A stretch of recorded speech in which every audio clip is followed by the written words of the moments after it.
Hello, and welcome to another edition of the Sunday Night SitDown.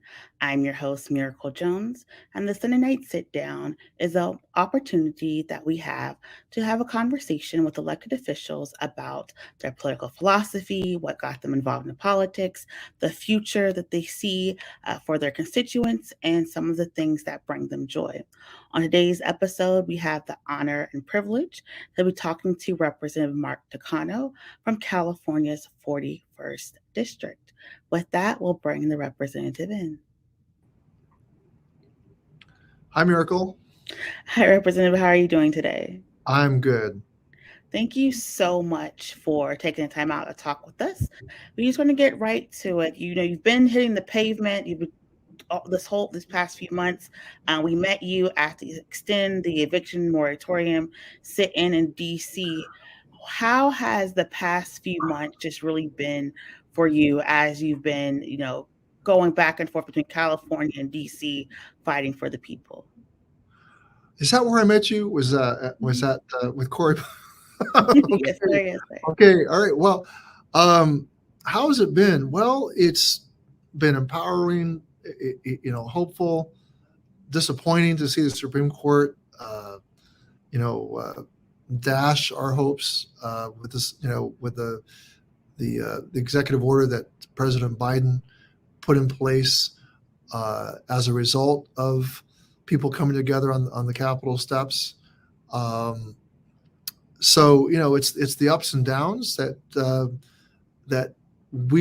I believe it's my job to stay not above, but not discouraged by, that the fight has to continue to go on. I was just in Philadelphia walking a leg of a walk that Greg Washington was doing. Greg Washington was walking from Mississippi, where he grew up, to West Point, where he went to college. He's a former military service member who saw combat very early on, and he was trying to bring attention to PTSD.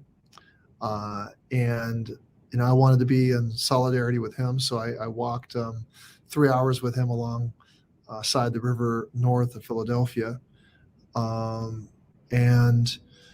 then I met with some folks in New York to talk about the 4-day work week bill, the 32-hour work week bill that I've introduced into the Congress. So that's kind of what I've been up to since I met y'all on the Capitol. And then, of course, I was in Washington to vote for the first step of the $3.5 trillion Build Back Better bill, otherwise known as the reconciliation bill, in addition to the $1.2 trillion bill. We established a procedural rule for that. But, those two bills go together like love and marriage. Infrastructure. I'm stealing that from Rosa DeLauro. Rosa DeLauro said, reconciliation and infrastructure, they go together like love and marriage. You can't. So why are all these people trying to make us vote for one before the other? So we don't need to get into, American people don't care about, voting for one or the other, but I'm going to tell you that strategically, we got to vote for them together so that we get as much help out there to the people as possible. Because we're back in it. We're back in a pandemic, not as bad as it was before because we got a lot of people vaccinated. But we've got to get all of this done soon, meaning this legislation done, because with people being able to be kicked out of their homes, we need to get them jobs. We need to get them good paying jobs. We need women to be able to get good jobs as much as the men. Um, and we need the resources to be able to really lift us out of this pandemic economically as well. I think it's very important when we talk about infrastructure, especially what's going on in the Gulf right now with like Hurricane Ida, as we're seeing how important, this infrastructure passage is. And when we're looking at what's going on, there's also the possibility of deploying the National Guard to, help a lot of these states, the states of emergency. As someone who sits on, the Veterans Affairs Committee, and you're very in tune with what's happening with the issues, whether it's PTSD, housing, employment access for veterans, what are some of the concerns they're sharing with you about, this idea that veterans are now going to be looking to continue this long-term support for places that basically haven't been able to pass or are unwilling to pass social supports for their citizens? When you're talking about these places for social support, what are you referring to, I'm Miracle? talking to a lot of conservative areas are now, requesting, support from the National Guard, requesting, support from veterans. If it, um, haven't really been supporting traditionally since, and now that's what they're looking to. So, what are some of the concerns that you're hearing from people on the ground about the stress of trying to take over these duties in the pandemic? Well, our National Guard has done yeoman's work throughout the pandemic. They've been called in to support communities that were under stress. The VA, let's not kind of conflate the National Guard and our military with actually the VA. The VA, the Veterans Administration, um, is the second largest department. It's a civilian department. It's funded basically, in the civilian non-defense part of the budget. And its primary focus is uh, on well, it's one of the biggest roles it has, not its primary focus, but among the big roles it has is healthcare for our veterans with service-connected disabilities or veterans that have, they're low income, uh, and we're engaged right now in passing legislation that would uh, address the toxic exposures that our veterans were subjected to while they were in service. So burn pits, for example, burn pits in Afghanistan and Iraq. Um, but let me address what I'm hearing from veterans right now. What I'm hearing a lot of veterans who call into my office, they're concerned about the people they worked with while they were in Afghanistan. Um, they're desperately trying to help those that they feel we have a moral obligation to get out of Afghanistan. And so and then I'm also mindful that a lot of veterans are going through an array of complicated emotions about what they're seeing. I mean, the imagery and the feeling that maybe their sacrifice was all for naught, and that's not true. The service of our service members, including those 13 that recently died in defending and protecting those Afghans and others that were trying to get out of Kabul, that they saved countless lives for being there. And so what I do want to make sure is that our veterans know that the resources that are available, and uh, that they be in touch. I'm going to ask my staff to actually get to you the Veterans Crisis Line number, so that our veterans who may be watching this program will have that number to call. So it's the Veterans Crisis Line. They can look it up under online, but it's open 24/7. So what's on my mind a lot are all the veterans that may be in sort of emotional distress over just witnessing the events of the past several days. Now, I do want to get to this other part of the question you asked about what's going on with Katrina. Well, not Katrina. Is it Ida? Ida. Ida. Yes, sir, Ida. So Hurricane Ida. Well, Katrina came to mind because they were both such horrible, powerful, uh, extreme weather events, and there's undoubtedly a connection to uh, global climate change, the superheating of the Atlantic Ocean. That's the source of all this, the source of these extreme storms. And but to your point, Miracle, it's times like this that uh, the United States of America, meaning the federal government, the resource that the federal government is so necessary. That when we have national emergencies like a Hurricane Ida and a Hurricane Katrina before it, it's the duty of the country to come to the aid of another state. And I'm going to tell you that there are many Republicans who have this conservative ideology. I don't even know if it's conservative, but it's a libertarian type of ideology where they don't even believe that states should help another state, and that shouldn't be, the role of government. They're just flat out wrong. When we see fellow Americans in distress, whose lives are endangered by extreme weather events, and for that matter, a pandemic, which is also something that evolved out of nature.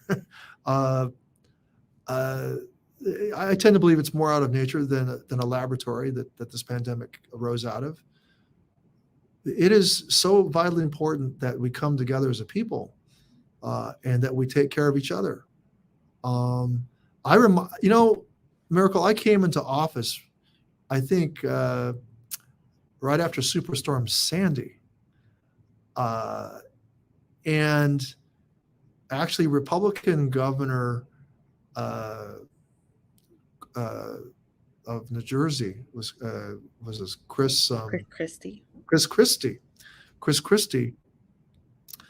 It took him shaming the Republican Tea Party in the House because they were not agreeing to money being approved for New York and New Jersey, because out of this extreme ideology of that's not our responsibility. The federal government, we're here to shrink the federal government. But it goes against common sense that when a disaster is occurring, a national disaster, an extreme weather event, you just don't leave those people to fend for themselves.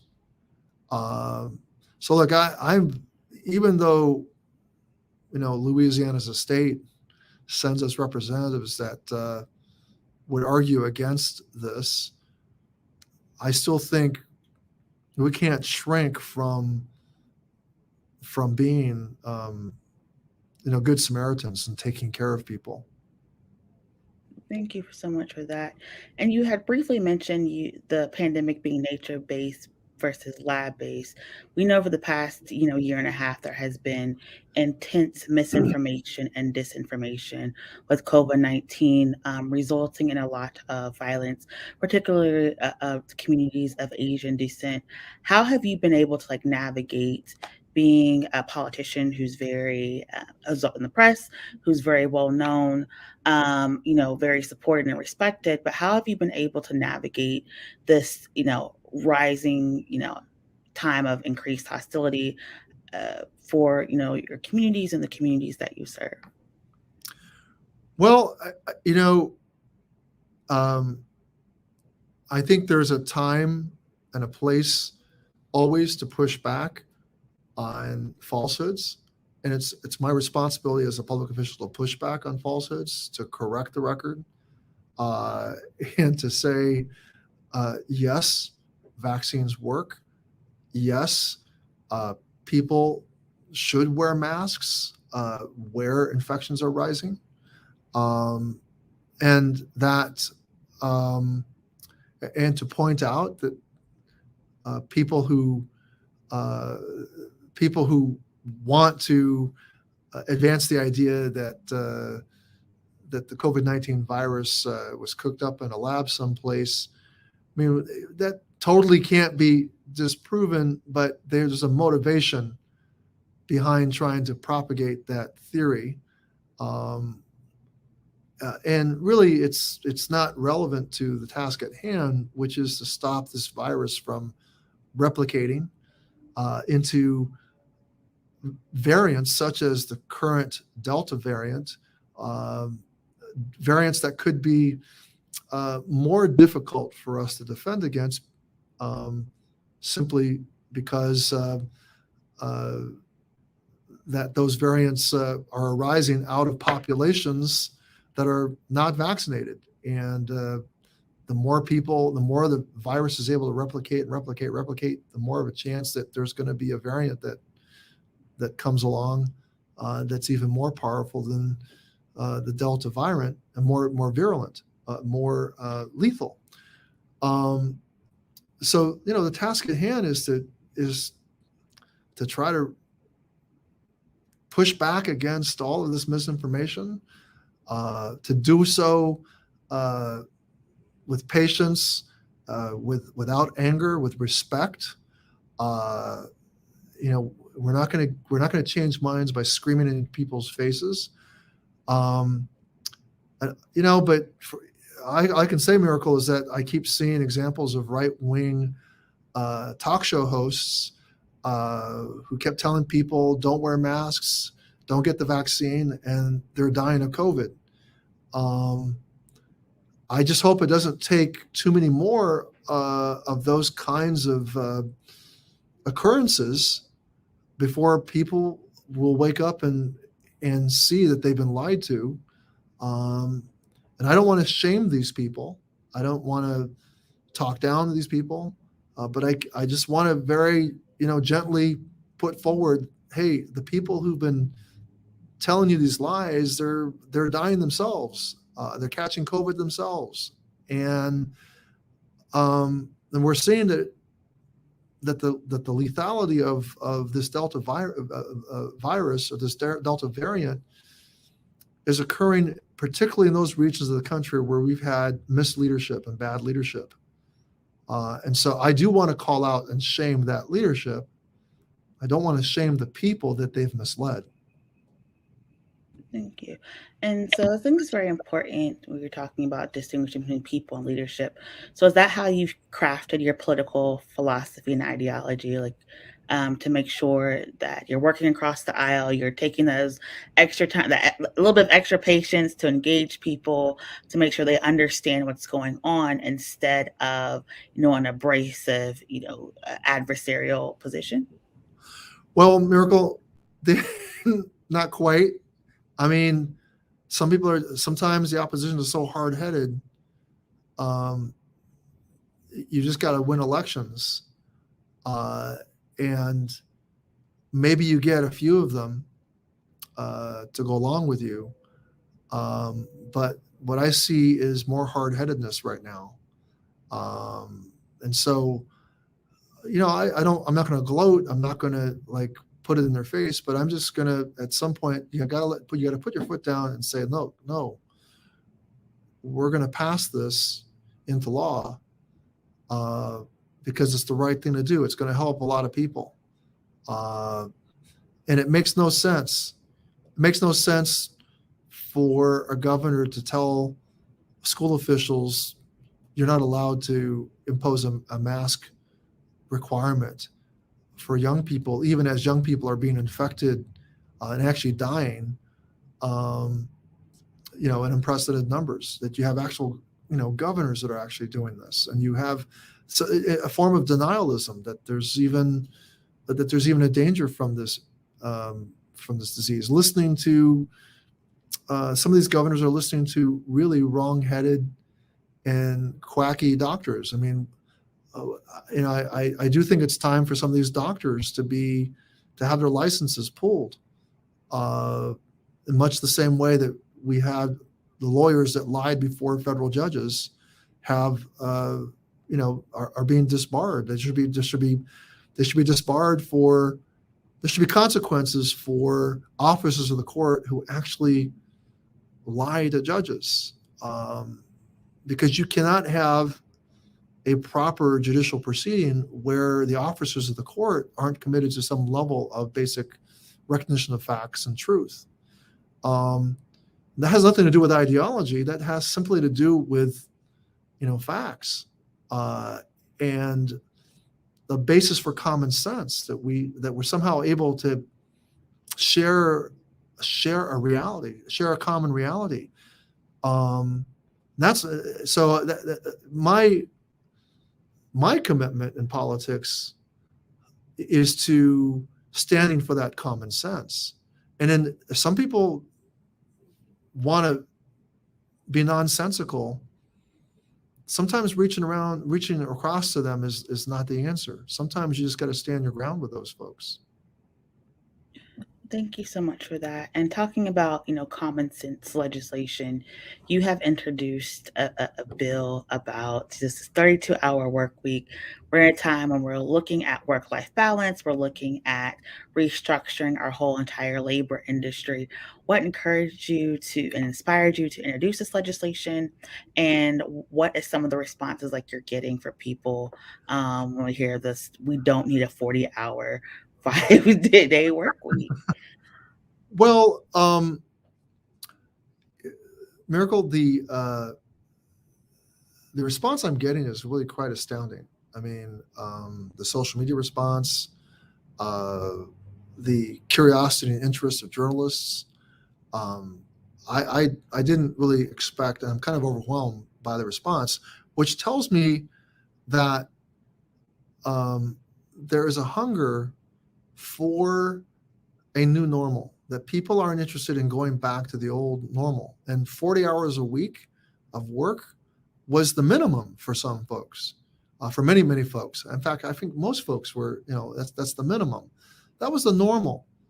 Um, I think the pandemic, with 600,000 plus Americans dying, and even maybe a greater number of Americans who were seriously ill, um, that Americans faced up to their mortality, and the preciousness of time.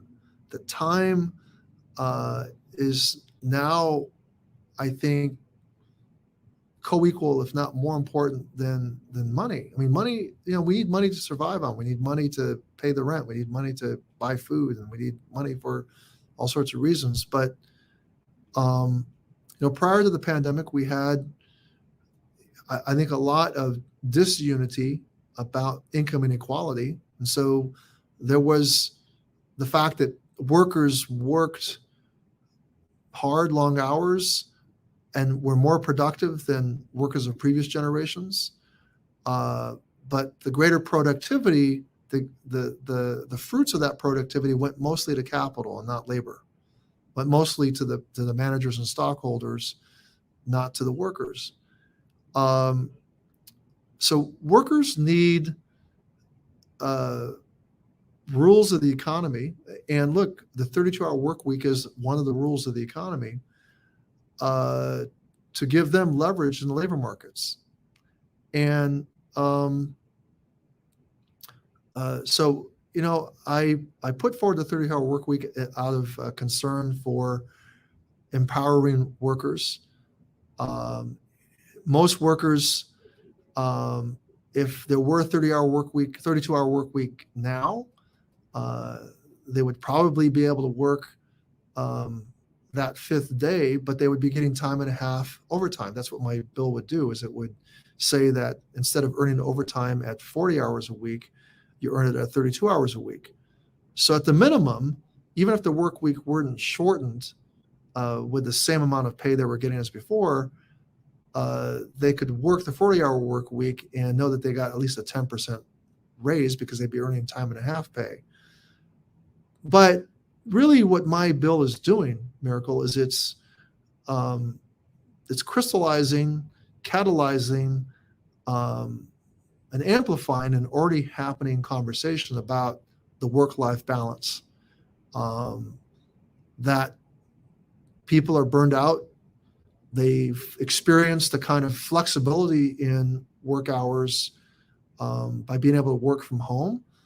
Um, and that has changed a lot of attitudes about whether people want to go back to the old ways of doing things or not. So there's a big new openness, I think, to questioning the norm that all the norms that happened before the pandemic, but certainly this norm of a 40-hour work week is being questioned. At the very least, Miracle, even if they're not saying I want to work only 4 days a week, people are saying to their employers, can I work from home at least 1 day a week? Can I work at home 2 days a week? And employers are having to yield to that because workers know that they were able to do their jobs at home. My 32-hour work week includes now a conversation among the hourly workers, those essential workers who didn't get to stay at home. So we need to have that conversation at the same time these other conversations in labor markets are occurring in the high-tech space, in healthcare, and all the places where people did get to stay home. Typically people in the who are exempt from the wage and hour laws. I think we need to have the conversations happening concurrently. And I plan to use the platform of this bill to be pushing these issues to the forefront. Perfect. And so for people who are watching this who believe that, yes, we need to change our labor laws, 32-hour work week, who should they be calling to get people to sign on to be co-sponsors? And what are some of the next steps for this legislation? Well, the next step for this legislation are exactly that. We're going to get more co-sponsors to the bill. I think just the more people chat it up and share stories like the one, share, events like the one we're seeing today, that's going to get the interests of other members of Congress. They see a hot topic and a buzz about a topic. They're going to want to get involved. But there's plenty of so-called low-hanging fruit, members that would be inclined to join this bill and co-sponsor it. So, you can always call your member of Congress, email them, call attention to it. If they start seeing the email reports, the phone call reports come in robust with buzz about support a 32-hour work week, you bet there'll be movement. The next step is I'm pressing to get a hearing on my bill before the Educational Labor Committee. I think that's very much possible. And the more that members of Congress hear from people who are interested in this, the more that's likely to happen, and the more co-sponsors I'm going to get. And so when I'm able to say, the bill has now, we went from 3 or 4 co-sponsors to 100 co-sponsors, that takes it to a new level. It puts us in a greater place of leverage. That's how it all works out. Already, I'm gratified to see that among the people out there, they're like, give me a thumbs up, literally a thumbs up. They're like pressing like, yeah, I like this. I like this. I want this to happen. That's significant power in of itself.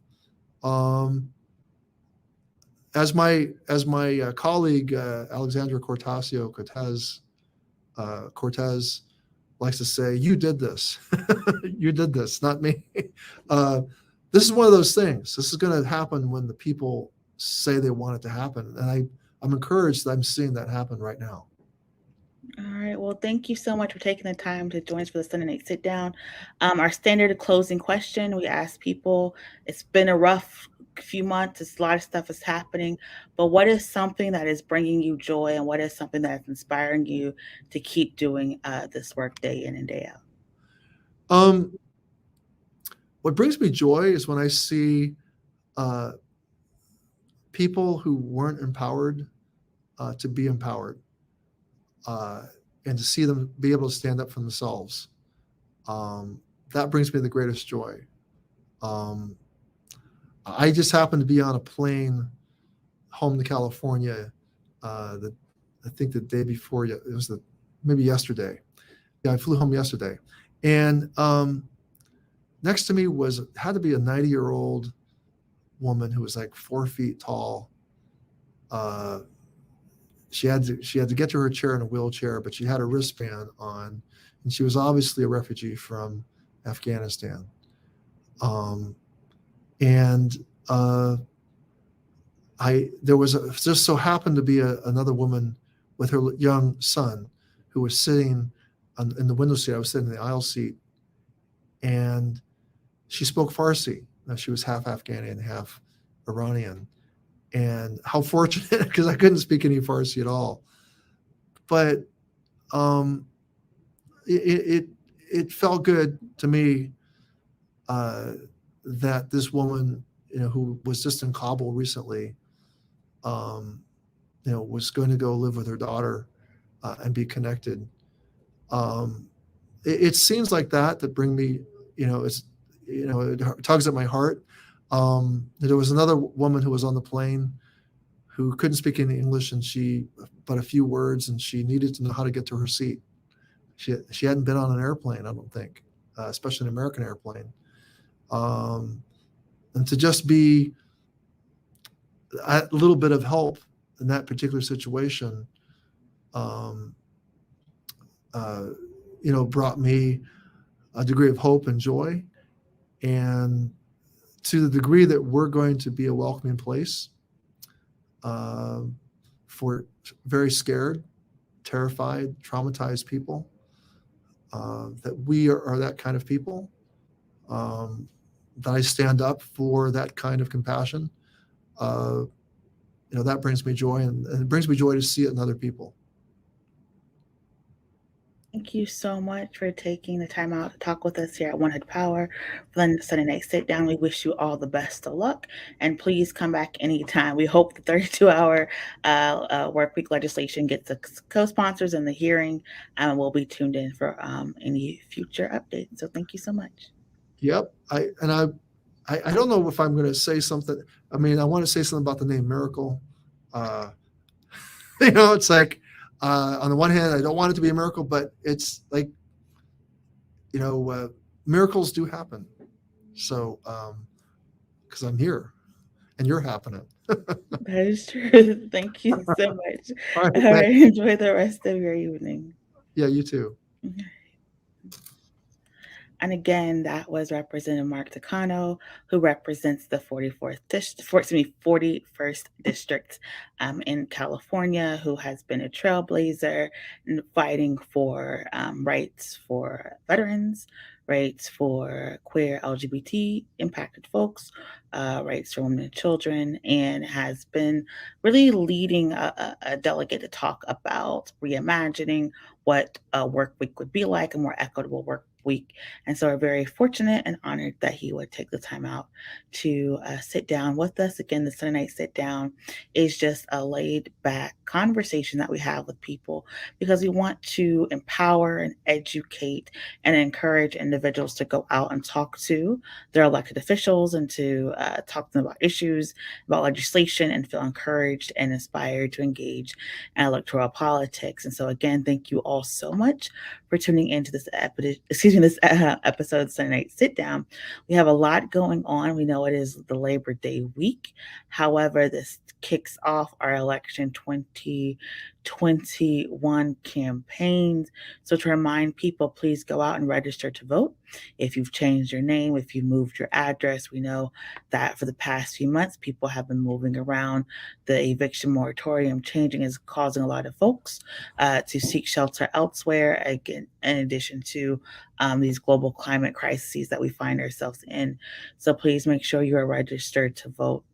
In addition, as this moratorium ends, please be reminded that there is support if you are behind on your rental assistance. Please make sure you're going out and looking at the CARES Act in your district because there is support out there to help you pay for your rent if you are someone who is overdue. So please remember there are resources for you. This week, we have a lot of programming for you on Tuesday for what Black Pittsburgh needs to know. We're talking with local individuals about why they're staying in Pittsburgh, why Pennsylvania, and some of the opportunities as well as obstacles it goes to having businesses, to running support and services and getting programs here in this region. On Wednesday, we come to you with the raw and the real for this week in white supremacy. On Thursdays, we have On Tilt, the state of mental health in America with Julius Boatwright and Mama Brown, talking to you about ways that you can impact and support and uplift and maintain your mental health. In addition, we're going to have some artists performing at Batonka Talk. We know our director of operations is actually in a stage play talking about immigrants' rights and immigrant experiences here in America. And that's going to be a free stage play. We'll put that in the comments as well. So please make sure you're going out and you're supporting the arts. The arts are one of the ways that we're able to go through this pandemic and understand and learn and engage and encourage each other. So please stay tuned. And again, thank you all so much for sitting down with us for the night sit down. We look to see you next Sunday at 7 p.m. Thank you so much and have a great evening.